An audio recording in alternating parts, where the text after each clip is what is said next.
Darth Sidious's rise to power was the result of a cunning strategy deployed by the Sith more than 1,000 years before his time. This Sith Grand Plan was created by Darth Bane, who had studied the Sith's many past failures. He noted while the dark side generally had stronger fighters and a better connection to the Force, their tendency to fight amongst each other, lack of political unity, and more importantly, their lack of manpower and economic might compared to the Republic was a major hurdle that the Sith could never truly overcome using their current open warfare strategy. And so the following story would play out throughout Sith history over and over. The Sith Empire would strike out against the outer rim of the Republic, and there would be many short-term battlefield victories by Sith forces. But once the true scale of the Sith threat awakened the Republic's political and then economic system, the Republic usually was able to outmanufacture and outnumber the Sith and drive them back to the outer rim. And so the Sith were able to win battles. They were able to cause massive amounts of damage and strike true fear into the hearts of their enemies, but they were never able to really hold on to large swaths of Republic space for long periods of time. Darth Bane's strategy was to have the Sith return to the shadows and greatly reduce their numbers to just a master and an apprentice. Without numbers on their sides, without entire armies and fleets, Darth Bane hoped that the Sith would come up with more cunning and alternative strategies to take over the Republic. Fast forward several hundred years and we see a very different Sith Order. This new rule of two has forced every Sith Lord to hide their true identity behind public personas. But unlike the Sith of old, these new age darkside users weren't warriors or warlocks or some other type of Sith stereotype. Most of these individuals were what I would call a Sith capitalist. Now I know associating Sith and capitalism together in the same sentence makes it seem like I'm calling capitalism evil, and that is very far from my intention in this video. I believe that capitalism is the most efficient and natural economic system available to the human race, and it pushes us to be our best and also our worst. The story I'm about to tell you about the Sith capitalist is not a condemnation of capitalism. It is really just a warning of what happens when a system like this has no checks and balances to protect us from malicious actors.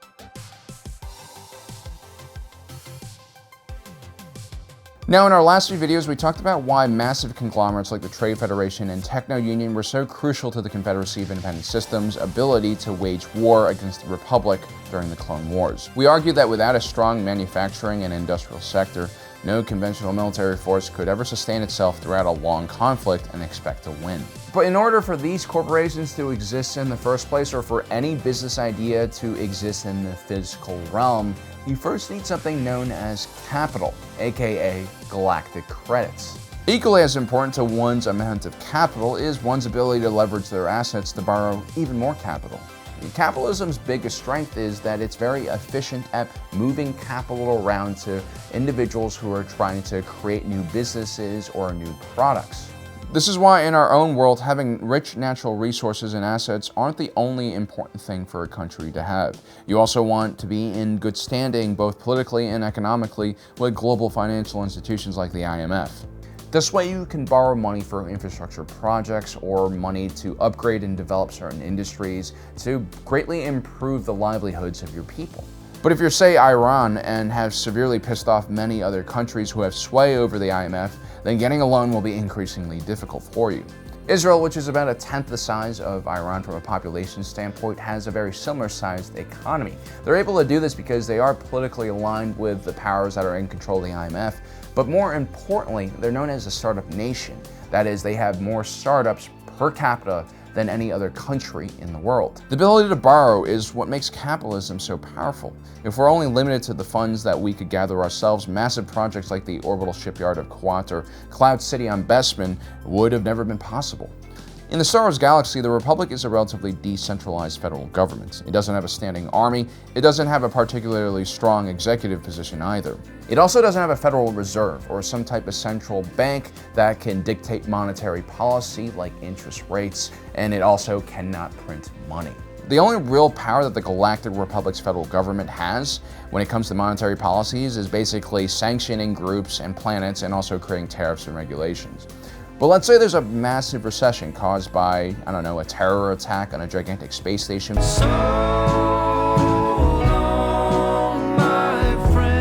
Which is funded and backed by many major banking institutions that are now about to collapse because the space station is gone. Or maybe the Blue Shadow virus has gone airborne and shut down commerce and travel all across the galaxy. In both of these scenarios, the Republic would be helpless by itself. It wouldn't be able to raise money or print more money in order to bail out the banks or bail out private citizens who just need some money for, I don't know, blue milk and bantha meat. This would lead to very, very severe consequences and loss of life. This is why the United States had to bail out the very banks responsible for engineering the subprime mortgage crisis during the 2008 recession.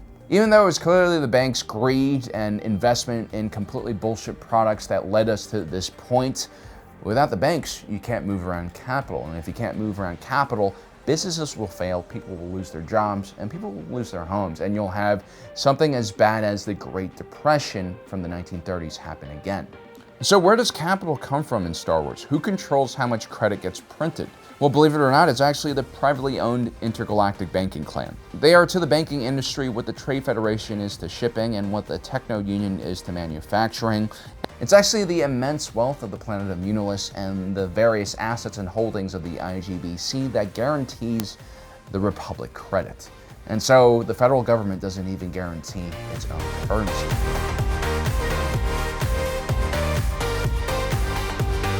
You see, long ago during the Old Republic era, the federal government did actually back their own currency with the Rhodium Standard. This was similar to how the US dollar was tied to the gold standard before Nixon. The Galactic Republic would eventually move away from the Rhodium Standard and partner with the Intergalactic Banking Clan and the Bank of the Core. Together, these banks would back a new credit currency that would allow the Republic to pay for rapid expansion out of the core region. Now, the IGBC has long been a developmental bank that basically worked in the Outer Rim. Banks like this are supposed to provide funds for economic development. In the best case scenario, developmental banks fill the vacuum in environments that lack federal funding for the development of infrastructure, which was definitely the case in the Outer Rim. But what made the IGBC so different from its competitors was just how ruthless and predatory it could be. Not only were they collecting interest on loans, the IGBC would sometimes purposely give very risky and unpayable loans to individuals with the sole intention to seize their assets after they defaulted. The IGBC actually had an entire line of starships and droid security forces specially created for its assets collections division. The IG-100 Magna Guard droid, for instance, was one of their products and more than paid for itself by scaring the piss out of debtors.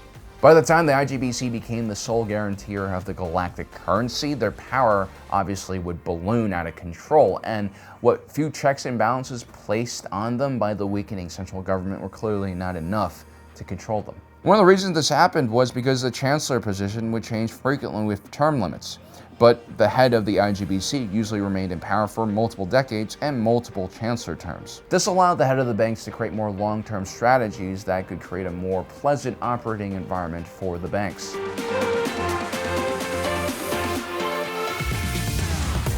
Now, Darth Plagueis was chosen by his master Darth Tenebrous because of his family ties. Plagueis was immune, and his father was Magister Higo Damask II of the Intergalactic Banking Clan. This was actually the Sith's first opportunity to get their hands in on one of the most powerful financial institutions in the entire galaxy. Darth Plagueis, like most Sith, had some father issues. He ends up killing his dad, and then slowly begins crawling up the corporate ladder at IGBC. At a relatively young age, Darth Sidious would become the director of the Treasury branch of the Intergalactic Banking Clan. Darth Plagueis would never become the chairman of the IGBC. He saw it as far too visible of a position to be seen in for a Sith. Instead, he would cultivate the young San Hill for the position. He was the son of one of his former employees at his other business called DAMASK Holdings. San Hill would be groomed for the IGBC chair position and would basically do anything that Darth Plagueis and the Sith wanted him to do in the future. Now, DAMASK Holdings was officially a financial group and a lobbying organization registered with the Galactic Republic. For instance, when it was discovered that Naboo had a massive plasma reserve beneath its surface, DAMASK Holdings financially supported a candidate who was open to exploiting those resources and allowing the Trade Federation and other large companies to come into Naboo and extract those resources and build infrastructure. This is how the Sith were able to set up and orchestrate the blockade in Naboo, which eventually would remove Chancellor Finis Valorum from power. The other interesting side of DAMASK Holdings was actually who was investing in this organization. Not anyone could just put their money in this fund. You had to be hand-selected, and then you would join kind of this very secretive society. They even held regular secret meetings on a secret moon known as Sojourn. Those invited were some of the most powerful politicians, industrialists, and financiers in the galaxy. If you're getting Bohemian Grove vibes from this, well, you're exactly right. This is what this was. You had extremely rich and powerful people from all over the galaxy coming to one place and doing really weird and strange things, and also discussing how they want to rule the galaxy. It was during early meetings of the Sojourn that powerful individuals decided that the galactic credit would be removed from the Erodian standard. It was also during one of these meetings that it was decided that the Trade Federation Directorate needed to be reorganized, aka everyone on the board aside from Newt Gunray needed to be murdered. This small handful of individuals controlled the entire galaxy, and in turn, the Sith controlled them. Darth Plagueis and Darth Sidious used this platform to create complete chaos in the Outer Rim. Everything from the Free Trade Zone to the Stark Hyperspace War was designed to attract greedy corporate entities to the Outer Rim, and then once they were comfortable and built successful business models based off of no tariffs, these corporate entities would be threatened with taxation, which of course would eventually lead to the Separatist crisis. Darth Plagueis would also use DAMASK holdings to basically attack any political enemies that Palpatine had. Representatives in the Galactic Senate, just like legislators here in America, had to raise their own money for their campaigns, and therefore they were bombarded by special interest groups and lobbyists, who were basically the true arbiters of democracy.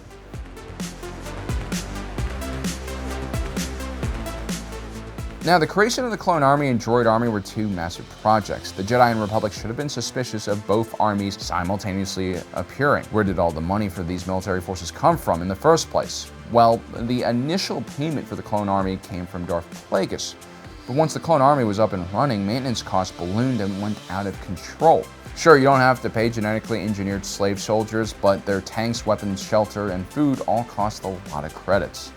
The Galactic Republic also had been operating for 1,000 years without a military, and therefore without a military budget. By 21 BBY, the Galactic Senate was forced to approve the Republic Financial Reform Bill. This opened new lines of credit for the central government from the IGBC, allowing them to borrow more money to further fund the war effort. It's kind of similar to the way the United States raises its debt ceiling almost every year now in order to continue funding the government.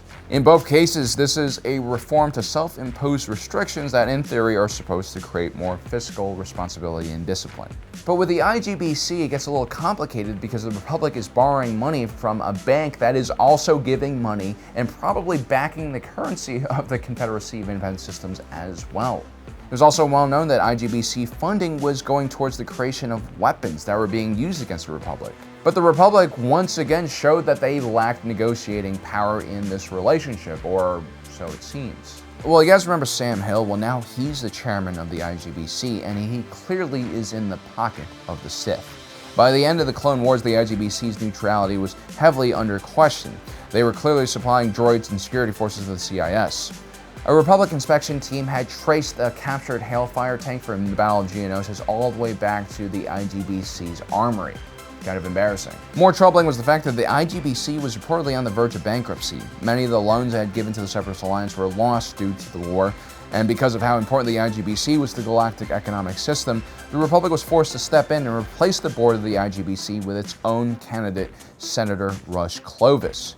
Senator Rush Clovis would then be accused of giving the Republic inflated interest rate on loans, and a full-on skirmish occurs on Scipio, where the head offices of the IGBC were located. This instability gave Chancellor Palpatine the opening he needed to finally come in and nationalize the banks. Finally, the Sith had access to their own central bank and money printing machine, and with that came endless amounts of credits to fund their future dreams and ambitions.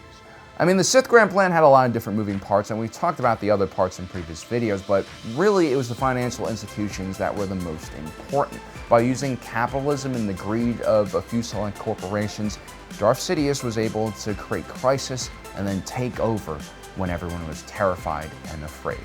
Well, guys, I hope you enjoyed today's episode. Don't forget to subscribe and hit that notification button down below so you don't miss out on the rest of our awesome content. And as usual, thanks for joining us today. If you're watching this, you are Generation Tech.